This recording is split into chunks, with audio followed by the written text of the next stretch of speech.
Perfect. I count up so much money lately. I count up so much that they hate me.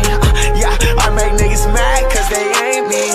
Yeah, I've been in my bag going crazy. I count up so much money lately. I count up so much that they hate me. Yeah, I make niggas mad cause they ain't me. Yeah, I've been in my bag going crazy. Bitch, I'm not. First don't fuck your bitch in the click you claim. West side when we ride, come equipped with game. You claim to be a player, but I fucked your wife. We bust on bad boys, niggas fuck for life. Plus, Puffy tryna see me weak, hearts I rip. Biggie Smalls and Junior Mafia some more. I think a little higher. I think a little higher.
What's up? We got back with another video. It's your boy PJ021. I just want to say welcome back to my channel. And so how you guys doing? And if you're feeling happy or sad, then my entertainment should bring you joy. And also don't forget to like, comment, subscribe, repost and share to all social media platforms. And also don't forget to hit the post notification bell for future videos. Alright. And also today is it's gonna be the last day for the whole like Black Friday like week and weekend as well. And today too, yeah, because I also feel like Monday of the 28th. So like that's when it should be over for like the whole like PJ Drizzle gang merchandise. And so don't forget to like also get that too as well, like at teespring.com/PJ Drizzle gang. And what else? Yeah, so I have two promo codes that y'all could use. It's BLK FRI 25 or welcome 25. And then you have to get two items for either or of those codes to activate. All right, so the first reaction that we're doing is the sick teen who live streamed her sister's death and didn't care. All right, so let's check it out. She shows her sister's gory body strewn on the grass. As people who do this for a living, it's very disturbing to us because the callous nature of her actions. She knows she killed her own sister.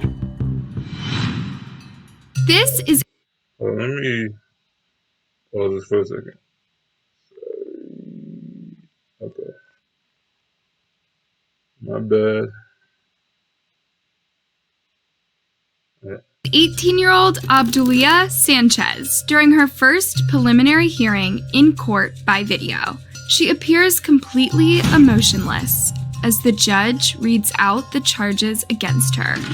I'm really sure I don't look like she don't even care too, because her eyes are like drowsy, and like it's like she just came back from like drinking, or she just been like she was sleeping at the time that she got arrested. And then, like, that's how, like, she took her mugshot. Do you understand the charges? A little bit. Do you have the funds to hire your own attorney? No, I don't. I'm going to appoint the public defender. This was only a few days after an incident that shook the entire nation and blew up the internet. But Obdulia didn't seem to care at all, even when it was her actions that had caused her own sister's death. Obdulia Sanchez lived in Stockton, California, with her parents, Gloria and Nicandro Sanchez, and three siblings, Jacqueline, Evelyn, and Nicandro Jr. Growing up, Abdulia went through some pretty traumatic situations. She was abused at the age of 11, and then when she was 13, she was abducted, tortured, and even trafficked. During that time, I mean, look, with the whole abuse thing, I can't talk about that, but like with the whole like being abducted, tortured, like she's not that bad. Like, like I'm not saying that it was a good thing that she got I think like it's human trafficking, yeah, like, but it's like I don't know if like there's people out there that traffic like ugly people. I'm not saying that like in a way where like they only like go for like the bad ones, but like Abdullah looked bad, like seriously. So that's why maybe like she got abducted. she was forced to abuse alcohol and controlled substances, which eventually led her to becoming completely dependent on them. Many believe that it is these harrowing experiences that contributed to what happened on July 21st, 2017. She knows she do something wrong because she knows. And that's what I feel. She feel bad about herself, killed her own sister. You see how long of a pause he had to make every word, son? Because like he's straight off the boat. Like seriously, like they just came into America like a few years, like seriously, and he's still learning English. When this incident happened, Abdulia was 18 years old and had just graduated from high school after spending 2 years in Child Protective Services, while her sister Jacqueline was 14 years old and had just finished 10th grade. Those who knew Jacqueline described her as brave and smart, with a bright future ahead of her. She wanted to travel the world and become an actor and a singer. And like many girls her age, Jacqueline was super into social media, especially Instagram, which is where she met her 14-year-old friend, Manuela Seja. The two had been dating for about 7 months when this tragic incident happened. I feel like I knew like it was gonna lead to this, like that, son. Like, it's sus. I mean, like, sus relationship. That Friday evening, Abdulia and Jacqueline drove from Stockton to Fresno to pick up Manuela and bring her back to the Sanchez house. Jacqueline was turning 15 and she was super excited about her quinceañera party, which was to take place over the weekend. Sadly, that day never came for her. And look, if some of y'all don't know like what quinceañera is, it's like like in like Latino like heritage or like Spanish heritage. It's when like a girl turns 15 and she becoming a woman. Yeah, it's just like when a boy like has his bar mitzvah, like he's turning to a man. I think that's the only two I know, like bar mitzvah, I can't even say bar mitzvah and quinceañera. At around 6:40 p.m., Abdulia was driving on the highway in Los Banos, California, while live streaming on Instagram. The video footage shows her driving while rapping along with the music in her car. In the back seat, Jacqueline and Manuela are seated next to each other, completely unaware of what was just about to happen. At one point, Abdulia took her hands off the steering wheel, causing the car to veer off the road. But then Yeah, nah, you bugging. Like, I'm sorry I keep on pausing it, but nah, you bugging. Like, yo, you're live streaming and you're driving the car. You're the adult, like in this situation, like where you have two people in the back seat and like you're just rapping along with your music and you're live streaming as well. And it's like, how did you graduate from high school again? No, that honestly, like, you can't be that dumb, son, that you want to be rapping with your music and you just swerve. Like, cause you not pay attention to the road and whatnot. Yo, that's crazy. And she graduates. when she tried to correct it, it swerved across lanes, crashing through a barbed wire fence and overturning into a field. You can hear screaming and the sounds of metal crushing as Jacqueline and Manuela, who had not been wearing their seatbelts, are thrown out of the overturning car. Look, not everybody in that damn car was dumb. Like that shit. You got these girls not wearing their seatbelts, and then like you got like the driver just listening to music, bumping, and just live streaming. None of these girls knew what common sense was. Like they just knew that they were going to a Christiana and they were gonna be safe. Yeah, all right. We got car accidents out here, people. Seconds later, you hear Abdulia calling Jacqueline's name before coming into view and talking into the camera. Then she does something totally horrifying. Whatever. She shows her sister's gory body strewn on the grass. What the fuck? Who does that? What? I killed my sister, okay? I know I'm going to jail for life, alright? I understand that. This is the last thing I wanted to happen, okay? Alright? Yeah, I'm glad that this is censored because like I would have been I would have been yellow marked like right off the bat. Like that's like this video would never have gone up. So I'm lucky that they already censored it before I have to censor it like through editing and all that. But why would you yo this is like being extra like dramatic like in live streaming your sister's like dead body like on live camera for everybody to see and talking about, yeah, I killed my sister. Look, this is the body center for proof. So you be telling the cops this, not not random strangers online? Like what's going on? I don't care though. I'ma hold it down.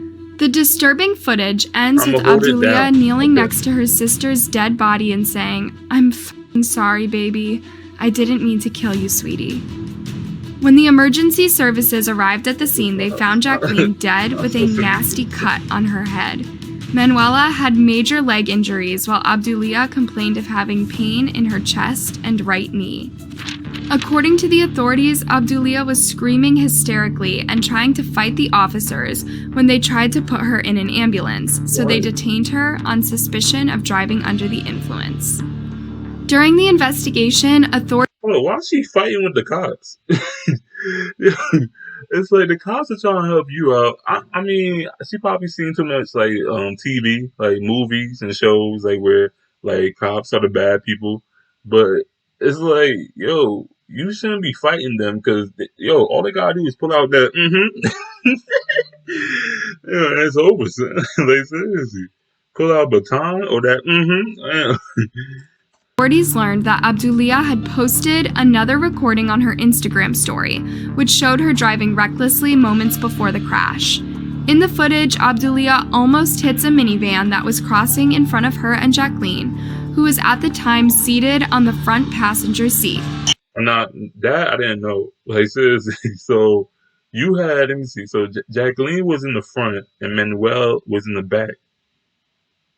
Yeah, nah, you going to jail, son. Like seriously, and like none of y'all had y'all seatbelts, and y'all just bumping and grinding right in the car, like listening to music. Yo, y'all, yo, She okay. could be seen moving her hands dramatically and yelling, "You're going to kill me." And sadly, that's exactly what happened. The footage received Y'all heard karma, right? Like that's karma for y'all ass. Like y'all just smiling, talking about, yo, you gonna kill me? Yeah, just joking, right? over 700,000 views, with one of Abdulia's followers saving it and uploading it on Facebook, where it then got picked up by an international media company and uploaded to other sites like Twitter and LiveLeak. The video is very disturbing, both to us, as people who do this for a living. It's very disturbing to us because the callous nature of her actions, both leading up to this tragedy and in the immediate aftermath. Abdulia and Jacqueline's 12-year-old sister, Evelyn, was the first one in the Sanchez family to watch the horrifying video and see her sister's lifeless body. That's crazy, son. Like she's only 12, son. Like looking at that, I mean, I can understand younger age, but 12 is still young. Like, and that can be traumatic because, like, when she grows up, she's gonna have that in her mind, like her sister's body image and her own like sister talking about, like, yes, I killed her. Like, I don't understand. As you can imagine, she was completely traumatized, and she went to her parents crying and told them about what had happened. The parents then called the authorities and confirmed what they had already feared. I don't call it snitching. I call it like telling the parents like before the cops tell the parents.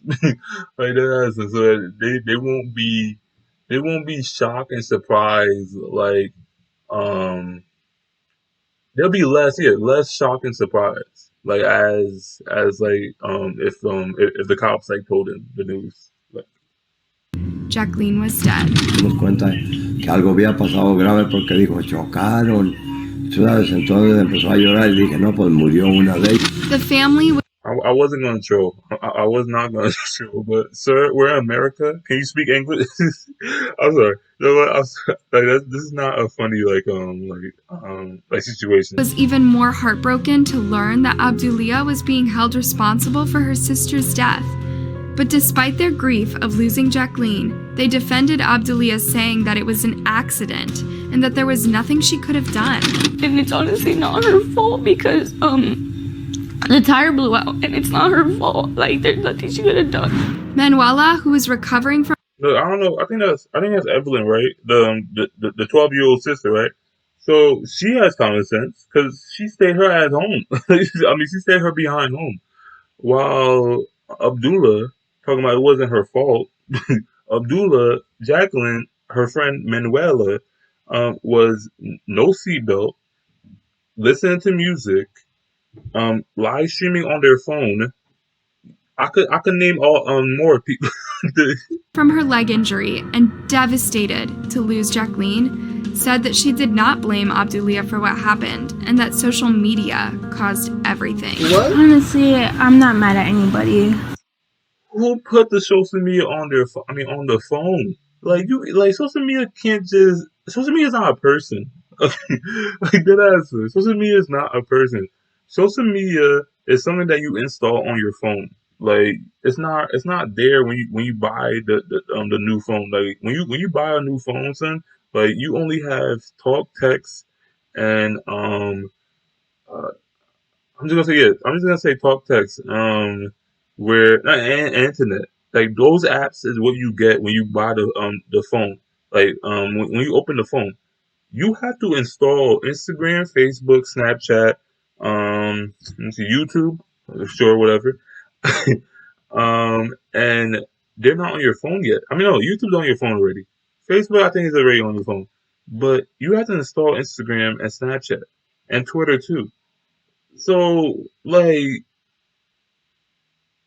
they're not a person where they told her to live stream while driving. Like, I know Abdullah had common sense, like where she watched commercials that said, "Don't text and drive, don't drink and drive, don't do this and drive." Like the fuck.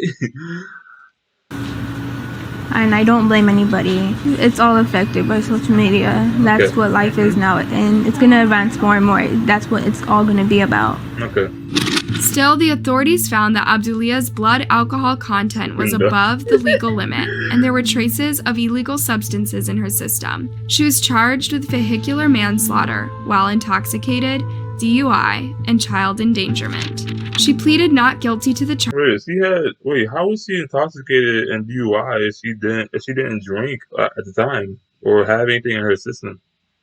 That's a little suspicious too. Like she was only on her phone. Like shouldn't she be charged with the vehicular manslaughter and let me see what else? The child endangerment? Like that's it. Like you need like autopsy reports saying that she was drinking or she was like she had drugs in her system. Like you can't just put that as false accusation. This is how they get you, people. This is how these motherfuckers be getting you, son. And they be like, yeah, she had drugs in her system. Yes, she was drinking while driving. Intoxicated, DUI, and child endangerment. She pleaded not guilty to the charges, with her lawyer saying that although Abdulia had admitted in the video to killing her sister, it was unclear whether a crime had actually been committed. He said that Abdulia felt terrible about what had happened and that she was absolutely broken apart.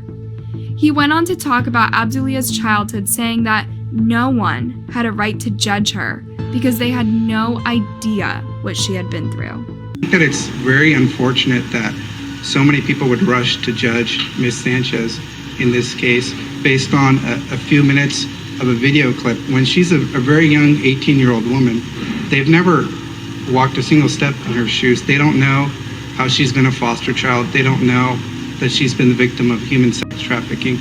But before the case could go to trial, Abdulia changed her plea to no contest, saying in a phone interview with a reporter that she didn't realize that the video made her look like a monster.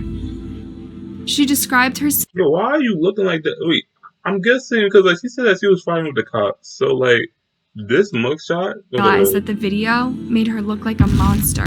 So this mugshot, when she was fighting with the cops and they detained her, this is how she looks like after being detained by the cops. Like that, and she looks high. Like seriously. She described her sister as her best friend, saying that she was really sad that she was dead. She then went on to explain why she took the horrific video, saying, "I made that video because I knew I had more than 5,000 followers. It was the only way my sister would get a decent burial. I would never expose my sister like that. I anticipated the public donating money because my family isn't rich." Like, seriously? Okay, so you took the video because you wanted I'm guessing you wanted people to be like the people that be in the rows, right? Like in a funeral, and then instead of your family, you wanted random strangers acting like this is a whole funeral, and they're in the rows, but this is live stream so that they could see. I'm guessing open wake because like that's like when you see the body, like it's called like closed casket or a open casket. So you showing her, you showing your dead sister body, right? And you want random strangers to see her dead, and then you also wanted them to donate money because your family's not rich. I don't know if you heard of GoFundMe. I don't know if you heard of like any of these like donating like websites that you could have used.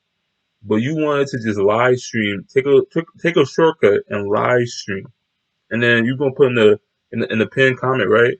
Yo, GoFundMe coming soon, right?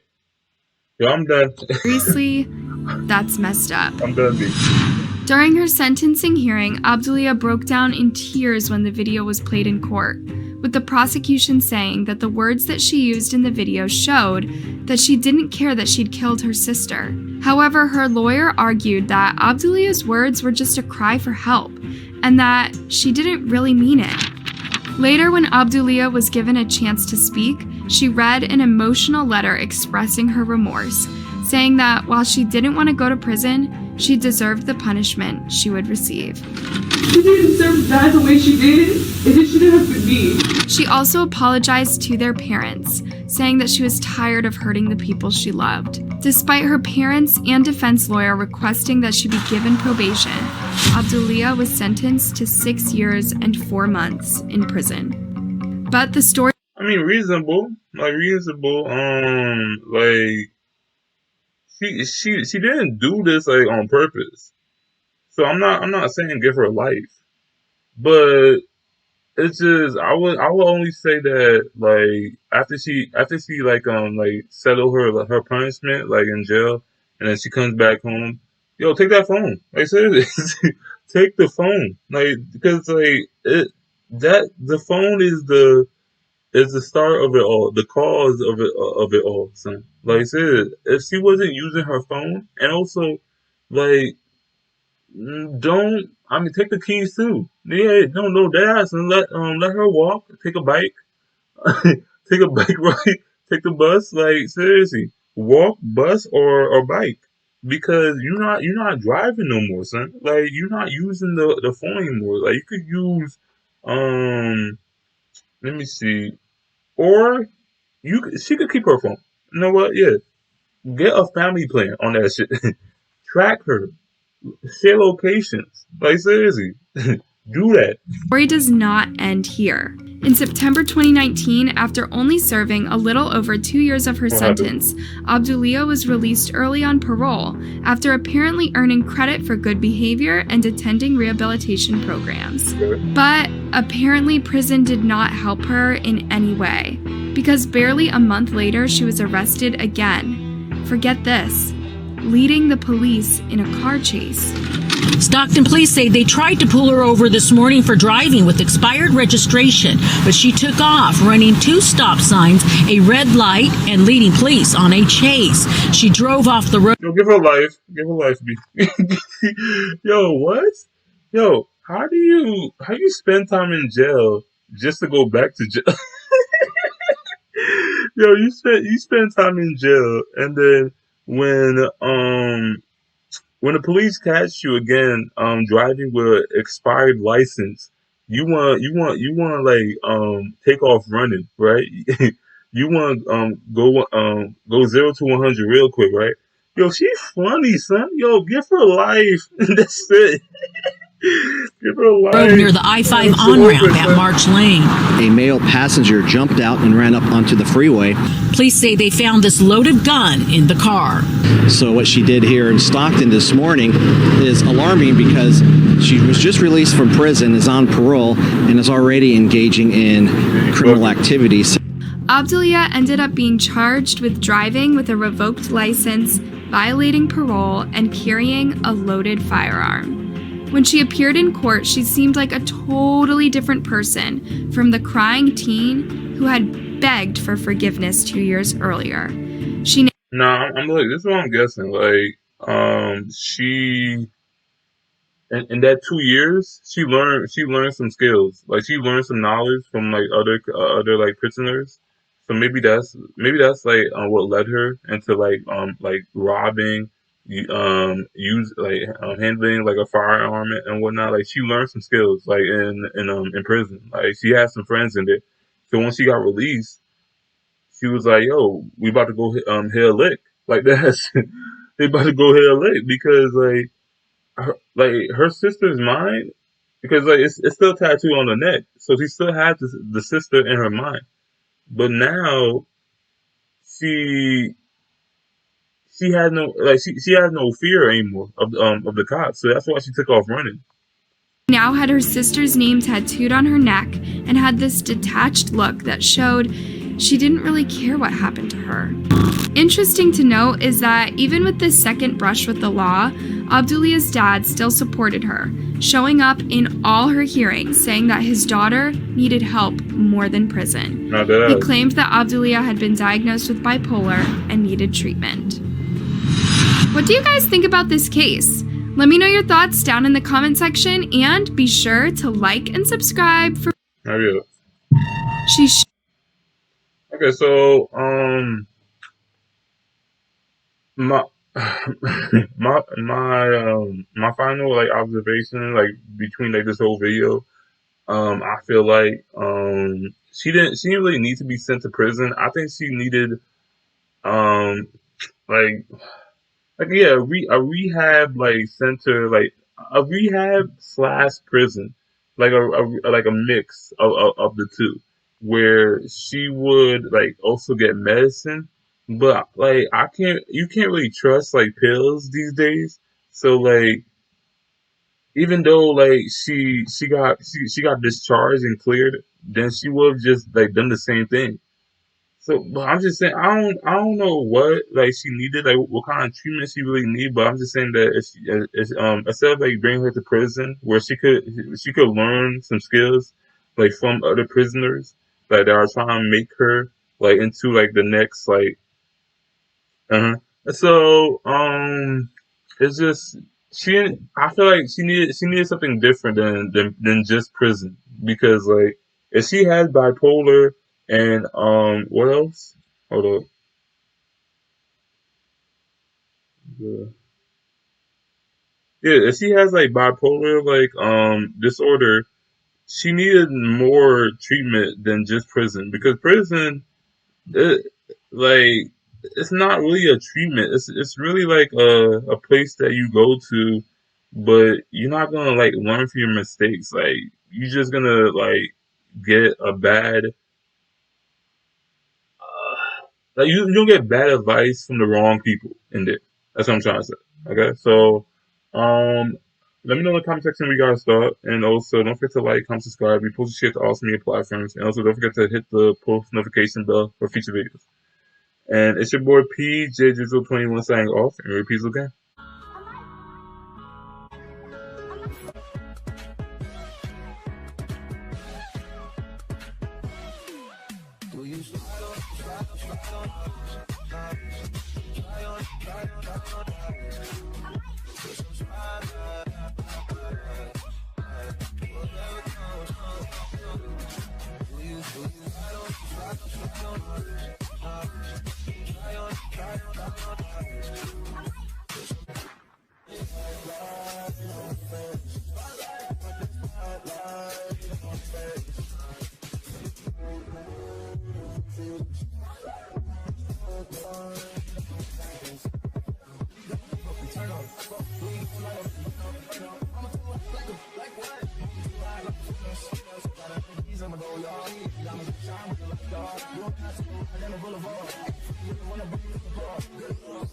Bitches, we keep on